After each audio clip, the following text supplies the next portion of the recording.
Buenas, ¿qué tal? ¿Cómo están, estimados alumnos?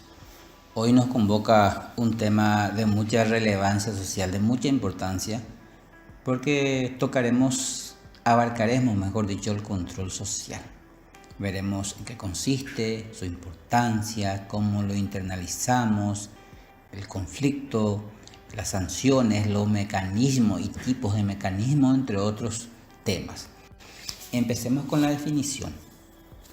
Entendemos por control social que consiste en una serie de medidas, valores y acciones que se implementan para asegurar el orden en la sociedad.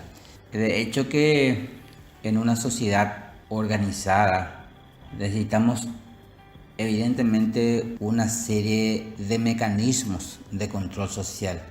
¿Por qué? Porque la propia organización en una sociedad exige eso. Exige que de esa forma se sancionen a ciertos tipos de desviaciones, se sancionen a ciertos tipos de personas fuera de las reglas sociales. Y para que un individuo pueda acatar las reglas sociales, eso ya debe ser internalizado desde pequeño. Cuando el niño va a la escuela, sea jardín de infante, preescolar o primer grado, ya existe una serie de prácticas que el niño debe aprender a través de la socialización. Cuando el niño aprende rápido ciertos aprendizajes, valga la redundancia, entonces están las recompensas. Y si el niño no aprende, tiene muchas dificultades para asimilar sus primeros conocimientos, también tendrá un pequeño rechazo que puede exteriorizarse de diversas formas. Vayamos a la importancia. La importancia del control social se da en dos aspectos. Uno como disuasivo para no salirse de las normas y uno cuando los patrones de conducta ya no fueron cumplidos. Vemos así que muchos individuos pueden no actuar de una manera aceptable. Y si eso no se controla en tiempo, la desviación continuará agrandándose de manera incontrolable y la sociedad puede verse incluso amenazada en su organización. Y gracias a las técnicas de control social se le puede, por ejemplo, a un delincuente encarcelar, hospitalizar a un psicótico o someter a un tratamiento al que abusa del consumo de drogas. A veces la sola amenaza del encarcelamiento o la hospitalización o el tratamiento ya le da una alerta, una situación de que las personas ni siquiera intenten la desviación. Por eso hablamos de dos aspectos. Tiene un carácter disuasivo y otro carácter represivo, por decirlo así. De ahí la importancia del control social. Veamos ahora la internalización de las normas sociales. La internalización se da cuando un individuo ya decide actuar por cuenta propia entre lo correcto y lo incorrecto, sin la necesidad de que esté siendo observado o no por otras personas. Es decir, cuando el individuo ya no vacila en decidir qué es lo correcto o lo incorrecto, simplemente ya decide actuar de manera correcta y ya no vacila en cuál es la conducta apropiada o inapropiada. Y las personas ya siguen de una manera automática las conductas correctas o apropiadas. ¿Por qué? Porque ya lo han internalizado las normas sociales. Ya están conscientes de que deben seguir ciertas pautas de comportamiento social.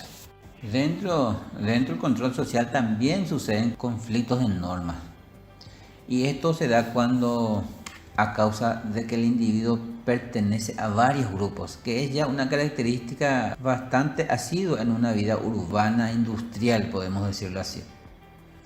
Así vemos que, por ejemplo, un ejecutivo, un empresario que es extremadamente religioso, se enfrenta a un conflicto diariamente. Cuando su religión le enseña, le dice que tiene que ser caritativo, que tiene que ser compasivo, honesto y sincero. Sin embargo, el ambiente de los negocios le impone que sea astuto, exigente, que sea hasta en ocasiones malicioso. ¿Por qué? Porque La vida, el ambiente empresarial, lo que persigue es el lucro y a veces sin importar los medios. Es ahí cuando a veces se da el conflicto de normas como en este ejemplo que acabamos de citar. Veamos cuáles pueden ser algunas de las sanciones en el caso del avasallamiento a las normas sociales.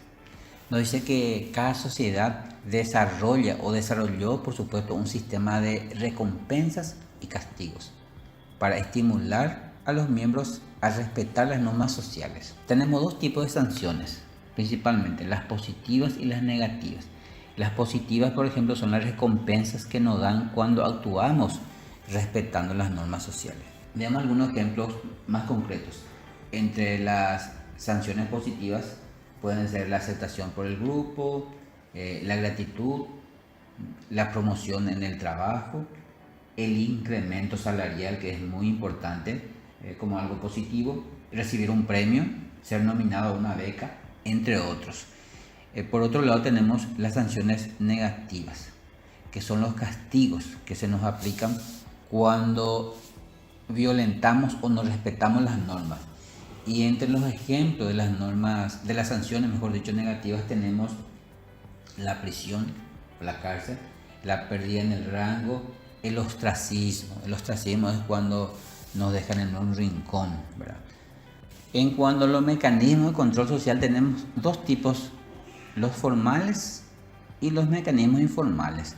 Los informales son, por ejemplo, el ostracismo, la murmuración, el ridículo, la burla, la risa. Y generalmente estos mecanismos informales son aplicados por el grupo primario.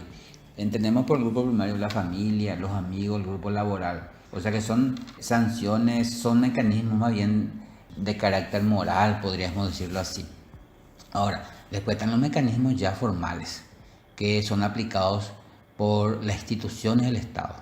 Ahí tenemos el encarcelamiento, la multa, la libertad vigilada o la libertad condicional, como se lo conoce en el ambiente jurídico, y la pena de muerte, que es aplicada incluso en algunos países como una falta grave de violentar las normas sociales. Y como lo dijimos, estos son aplicados por la policía, por el Poder Judicial o los juzgados, por los trabajadores sociales en el caso de la libertad vigilada, cuando tienen que estar controlando si están respetando o no, o la prisión domiciliaria también se lo suele llamar en algunos casos.